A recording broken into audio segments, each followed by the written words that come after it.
Hello बच्चों, let's see the question कह रहा है कि match the column one with the column to. तो देखिए बेटा, हमें क्या दे रखा है कि if the force of attraction among the gas molecule is B negligible, क्या होगा if the volume of the molecule is negligible. तो देखिए बेटा, मुझे इतना पता है सारी कंडीशन कब एप्लीकेबल होती है। ये एप्लीकेबल हमें किस पे करवा रहा है बेटा, हमारी जो रियल गैस इक्वेशन होती है उस पर एप्लीकेबल करा रहा है। तो जो रियल गैस इक्वेशन होती है बेटा वो क्या होती है, P plus A by B square V minus B is equal to R T. ये मेरी रियल गैस इक्वेशन है। कैसी इक्वेशन है बेटा मेरी, ये रियल गैस इक्वेशन है ना, रियल गैस इक्वेशन है। तो इस पे डिफरेंट डिफरेंट कंडीशंस लगवा रहा है बेटा ना। पहली कंडीशन कहता है कि अगर force of attraction among the gas molecule भी नेग्लिजिबल, तो अगर फोर्स ऑफ अट्रैक्शन नेग्लिजिबल हो जाए, यहाँ पे देखिए बेटा, पी क्या है, प्रेशर है, वी वॉल्यूम है, और ये ए और बी है ना, ये वंडर वॉल्स कांस्टेंट होते हैं बेटा। ठीक है, और आर एनिवर्सल गैस कांस्टेंट है, टी टेम्परेचर है।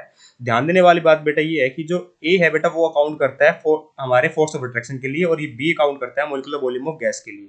अगर force of attraction among the gas molecule negligible कर दोगे तो ए बाई बी स्क्वायर की वैल्यू क्या हो जाएगी बेटा, मेरी लगभग जीरो हो जाएगी ना। नेग्लिजिबल करने पर लगभग जीरो हो जाएगी। तो मतलब मैं क्या कहूंगा कि p plus A by B square को मैं क्या लिखूंगा बेटा, लगभग बेटा मैं p लिख रहा हूँ, क्योंकि ये पूरा फैक्टर मेरा अकाउंट किसके लिए करता है, फोर्स ऑफ अट्रैक्शन के लिए अकाउंट करता है। तो इक्वेशन क्या बन जाएगी बेटा, मेरी इक्वेशन बन जाएगी, ये p रह जाएगा, ये v माइनस बी है is equal to R T.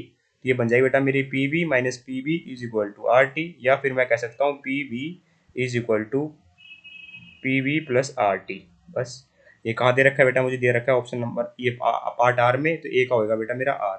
एक आर कहाँ कहाँ लिखा है, यहाँ लिखा है और यहाँ लिखा है, इसका मतलब 1 और 3 मेरे आउट हो गए, है ना। बात करें बेटा ऑप्शन नंबर बी की, पार्ट बी की, if the volume of the molecule, अगर वॉल्यूम नेग्लिजिबल कर देते बेटा, तो जब आप वॉल्यूम नेग्लिजिबल कर दोगे तो पूछ रहा है क्या होगा, है ना। तो देखिए होता क्या है, अगर आप volume of the molecule negligible कर देते हो तो क्या होगा।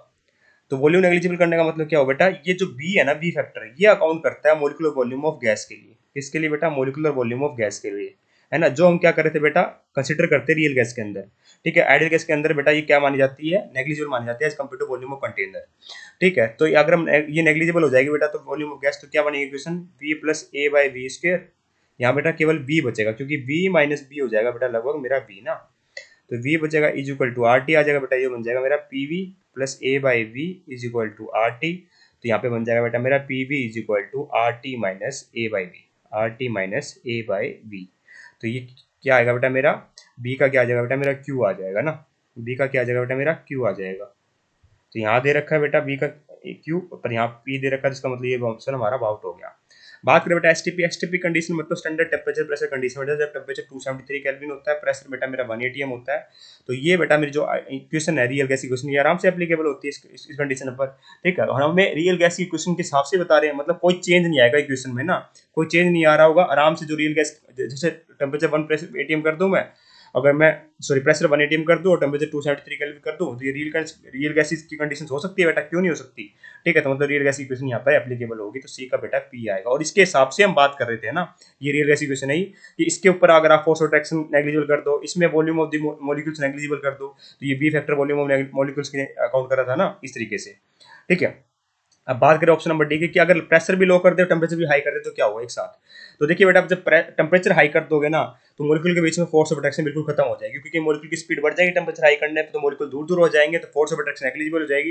अगर फोर्स ऑफ अट्रैक्शन नेग्लिजिबल हो जाएगी तो ए बाई बी स्क्वायर की वैल्यू लगभग बेटा मेरी जीरो हो जाएगी, या फिर कह सकते हो प्रेशर के कंपेरिजन में ये वैल्यू क्या हो जाएगी बेटा मेरी, लगभग जीरो हो जाएगी। मतलब मैं क्या कहूँगा, लगभग मैं क्या कहूँगा बेटा मेरी, कि P plus A by B square की value, A by B square की वैल्यू लगभग जीरो हो जाएगी। तो मतलब मैं क्या कह रहा हूँ यहाँ पर, कि मेरा p plus A by B square की वैल्यू क्या हो जाएगी बेटा, लगभग p के बराबर हो जाएगी ना, क्योंकि ये वैल्यू तो नेग्लिजिबल मानी चल रहे हैं। ठीक है, और हाई लो प्रेशर कर दो, मतलब हमें पता है बेटा कि प्रेशर क्या इनवर्सली प्रोपोर्शनल तो होता है वॉल्यूम। ठीक है, अगर लो प्रेशर कर दो बेटा तो वॉल्यूम हो जाएगी बहुत ज़्यादा हाई। अगर वॉल्यूम बहुत ज़्यादा हाई हो जाएगी तो बी की वैल्यू जो होती है बेटा, ये मॉलिक्यूलर वॉल्यूम ऑफ गैस के लिए अकाउंट करती है, तो ये वैल्यू बहुत छोटी होती है। ठीक है, अगर वॉल्यूम बहुत ज़्यादा हाई कर दोगे, मतलब बी की वैल्यू वेरी हाई कर दोगे, तो जो स्मॉल बी है, ये वो बी है बेटा, बी फॉर बॉल वाला, इसकी वैल्यू लगभग जीरो हो जाएगी बेटा। ठीक है, as compared to volume of the container, तो क्या आ जाएगा बेटा मेरा, लगभग बी आ जाएगा। ठीक है, आ जाएगा बेटा मेरा बी आ जाएगा। तो इसका मतलब क्या हुआ बेटा, कि मेरे press P plus A by B square हो रहा है पी, और v माइनस बी हो रहा है बेटा मेरा v, है ना। v तो मैं क्या लगाऊंगा बेटा इस कंडीशन के अंदर, अगर मैं मेरी आइडियल गैस के जो मेरी रियल गैस इक्वेशन है और ये बेटा इसके अंदर ये कंडीशन लगाऊंगा, तो कैसी इक्वेशन बन जाएगी, देखिए ध्यान से। ये थी बेटा मेरी, ये वैल्यू क्या होगी, लगभग जीरो हो गई है ना, और ये वैल्यू क्या होगी बेटा मेरी, जीरो हो गई है। ये आइडियल गैस वाली इक्वेशन थी ना। सो रियल गैस वाली इक्वेशन थी ना, इसके अंदर मैंने कंडीशन लगा दी कि फोर्स ऑफ अट्रैक्शन नेग्लिजिबल हो गई क्योंकि टेम्परेचर बढ़ाने पर मॉलिक्यूल दूर दूर हो गए, और मेरा वॉल्यूम बढ़ाने पर बेटा जो मोलिकुलर वॉल्यूम ऑफ दी जो वॉल्यूम ऑफ द मॉलिक्यूल है बेटा वो नेग्लिजिबल हो गया लगभग। तो क्या आ गया बेटा मेरा, ये आ गया P, और यहाँ बचेगा बेटा केवल V, और ये आ जाएगा RT, PV is equal to RT, और ये लिख रखा है इस पार्ट में। तो D का क्या आ जाएगा बेटा मेरा, S आ जाएगा। D का क्या आ जाएगा बेटा मेरा, S आ जाएगा। तो यहाँ दे भी रखा है, यहाँ भी दे रखा है, यहाँ भी दे रखा है, पर ये तो पहले आउट हो चुका था बेटा क्योंकि C का Q नहीं आना था ना, सॉरी सी का पी आया था ना, ये रहा। हाँ, तो ऑप्शन नंबर 2 परफेक्टली करेक्ट हो जाएगा। I hope you understand the answer. A का आर आएगा, बी का क्यू, सी का पी, डी का एस आएगा। आई hope you understand the answer. Thank you so much.